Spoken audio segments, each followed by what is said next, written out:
வணக்கம். நான் உங்கள் ஜோதிடாசான் வஜ்ரம் அருள்ராம். கும்பராசிக்கும் கோமாளிக்கும் ஜாதக பலன்கள் சொல்லக்கூடாது என்ற ஒரு சொல் வழக்கு உண்டு.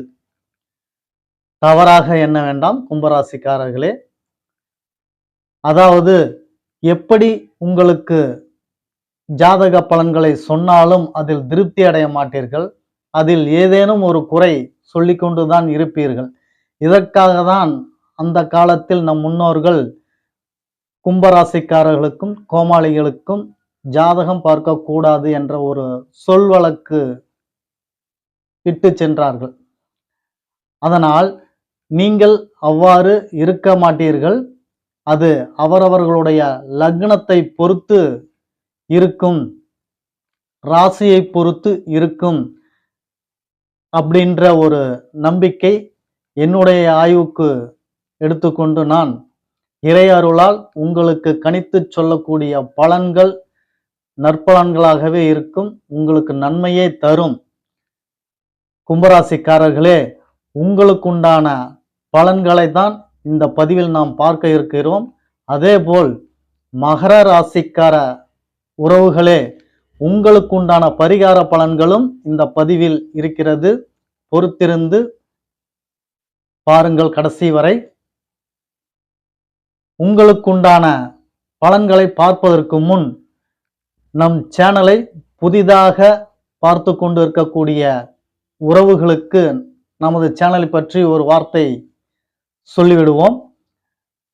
உறவுகளே, நமது சேனலை நீங்கள் புதிதாக பார்க்கிறீர்கள் என்றால் முதலில் உங்களுடைய உறவுகள், சொந்தங்கள், அக்கம் பக்கத்தாரிடம் சொல்லி நமது சேனலை சப்ஸ்கிரைப் செய்ய சொல்லுங்கள். காரணம், இந்த சேனலை நடத்தி கொண்டிருக்கக்கூடிய நாம் இறை பணிகளிலும் நிறைய கைங்கரியங்களிலும் ஹோமம், வேள்வி இது போன்ற புண்ணிய காரியங்களிலும் செய்து கொண்டிருக்கிறோம். இப்படி செய்யும் பொழுது கிடைக்கக்கூடிய நற்பலன்களும் புண்ணியங்களும் உங்களுக்கும் வந்து சேர வேண்டும் என்பதற்காக தான் உங்களை நாம் இணைத்துக் கொள்கிறோம், உங்களோடு நாம் இணைந்து கொள்கிறோம்.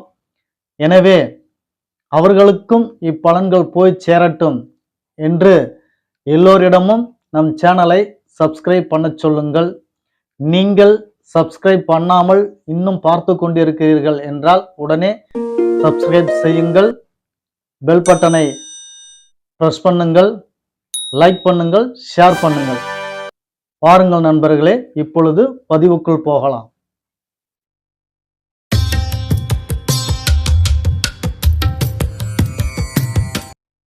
கும்பராசிக்கார உறவுகளே, இந்த வருடத்தில் 3 கிரகங்கள் பெயர்ச்சியாக உள்ளது. குரு பகவான், ராகு, கேது போன்ற 3 கிரகங்களும் பெயர்ச்சியாகி கும்பராசிக்கான உங்களுக்கு எப்பேற்பட்ட பலன்களை அந்த கிரகங்கள் வாரி வழங்க போகிறது என்பதை பற்றி தான் இந்த பதிவில் நாம் பார்க்க இருக்கிறோம். கும்பராசிக்காரர்களே, முதலில் குரு பகவான் உங்களுக்கு கொடுக்கக்கூடிய நற்பலன்கள் என்ன என்பதை பற்றி பார்த்து விடுவோம். ராகு, கேது இவர்கள் கொடுக்கக்கூடிய பலன்களை பற்றி இந்த பதிவில் நாம் பார்க்க இல்லை. காரணம், அவைகள் பலன்கள் சற்று அதிகமாக வருவதால் ராகு கேதுகள் பெயர்ச்சியாகும் பொழுது அது ஒவ்வொரு ராசிக்கும் தனி பலனாகவே கொடுக்கலாம் என்று ஓர் எண்ணம். அதனால் இந்த பதிவில் குரு பகவான் உங்களுக்கு கொடுக்கக்கூடிய நற்பலன்களை மட்டும் சொல்கிறேன், பார்க்கலாம். கும்பராசி அன்பர்களே, வீட்டில் பொருளாதார சூழல் மேலோங்கும். பொருளாதாரத்தில் சிக்கல்கள், பற்றாக்குறை இருந்தது எல்லாம் நீங்கி பண வரவும் செல்வமும் கொடுக்கக்கூடிய வருடமாக இந்த வருடம் உங்களுக்கு இருக்கும். குரு பகவான் பார்வை உள்ளது.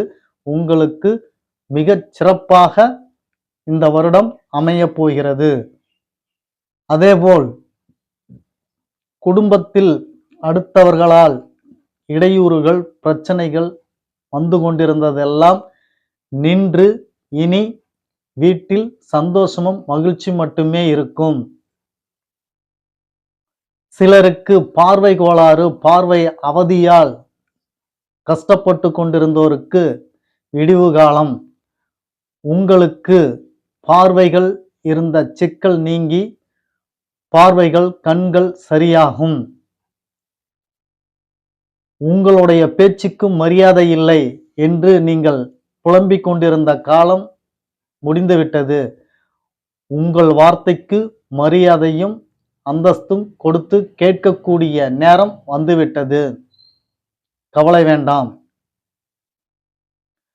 தொழில் தொடங்கலாம். தொழிலில் சரிவு ஏற்பட்டு விட்டது. இனி என்ன செய்யலாம்?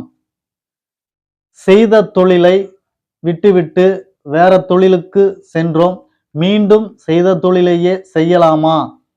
இப்படியெல்லாம் யோசித்து கொண்டு இருக்கக்கூடிய உங்களுக்கு ஒரு நற்பலனாக இந்த வருடம் குரு பகவான் பார்வையால் அள்ளி கொடுக்கிறார்.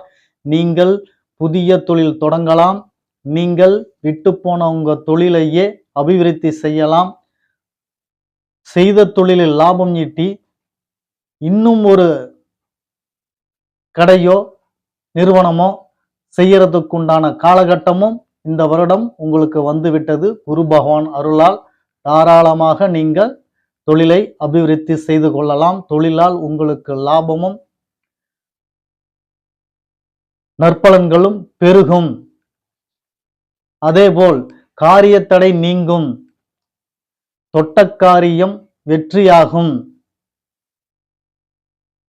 திட்டம் போட்டு காரியம் செய்வதில் வெற்றியும் காண்பீர்கள். இப்பேற்பட்ட பலன்கள் எல்லாம் குரு பகவான் இந்த வருடம் உங்களுக்கு அள்ளித்தரப்போகிறார். அதேபோல் இட்டு வைப்பு தொகை பாலிசி போட்டு கொண்டிருந்தவர்களுக்கு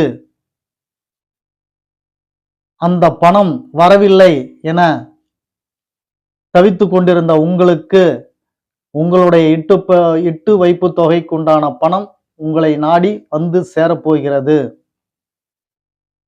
கவலை வேண்டாம். பிஎஃப் பணம் கிடைக்கல அப்படின்னு சொல்லி ஏங்கிட்டு இருந்தவங்களுக்கெல்லாம் கிடைக்க போகுது. கவலையை விடுங்க. அதேபோல் எல்ஐசி ஏஜென்ட், சீட்டு கம்பெனி, இப்படி இதை நடத்துபவர்கள், இதனுடைய உரிமையாளர்களுக்கு இந்த காலகட்டம் லாபத்தை நோக்கி செல்வார்கள். அவர்களுக்கு மிகப்பெரிய ஒரு வருடமாக இந்த வருடம் இருக்கும். தீராத நோயில் அவதி பெற்றவர்கள் நோய் விட்டு விலகும். ஆரோக்கியத்துடனும் உற்சாகத்துடனும் நீங்கள் சிறப்பாக எழுந்து உட்காருவீர்கள். கவலை வேண்டாம். இரவு உறக்கம் போச்சு, நிம்மதி இல்லை என்று சொன்ன உங்களுக்கு நிம்மதியும் உறக்கமும் குரு பகவான் அருளால் இந்த வருடம் உண்டு, சிறப்பிக்கும். வெளிநாட்டு பயணங்களால் அனுகூலமும் உண்டு. சிலருக்கு வெளிநாட்டு பிரயாணம் செய்பவர்கள் தாராளமாக செய்யலாம். இப்பேற்பட்ட பலன்களை எல்லாம் குரு பகவான் இந்த வருடம் உங்களுக்கு கொட்டி கொடுக்கிறார். சரி, மகர ராசிக்கார உறவுகளே, உங்களுக்கு உண்டான பரிகார பலன்களை பற்றி பார்த்து விடலாம். 7.5 சனி முடிந்து பெருமூச்சு விட்டு கொண்டிருந்தீர்கள். இருந்தாலும் இன்றைய காலகட்டத்தில் பணத்தட்டுப்பாடு, பண கஷ்டம், வீட்டில் சச்சரவு, சிலருக்கு அவமானம், கஷ்டம், இவையெல்லாம் நேர்ந்திருக்கும். விபத்து நடந்திருக்கலாம்.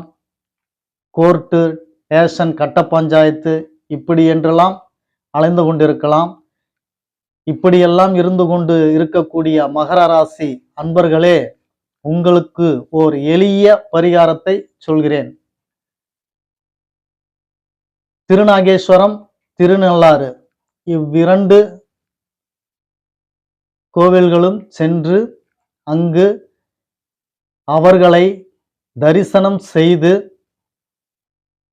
வீட்டிற்கு வந்து அமாவாசை அன்று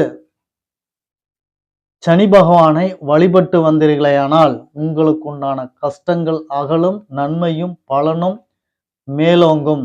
எந்த விதமான தயக்கமும் சந்தேகமும் வேண்டாம். அன்பர்களே, இந்த பலன்கள் அத்துணையும் பொது பலன்கள், மிக சிறப்பான பலன்களாக உங்களுக்கு அமையும் என்று சொல்லிக்கொண்டு நாளை பதிவான மீனராசியை பார்ப்போம். அதுவரைக்கும் உங்களுக்கு நான் நன்றி, வணக்கம் சொல்லிக்கிறேன்.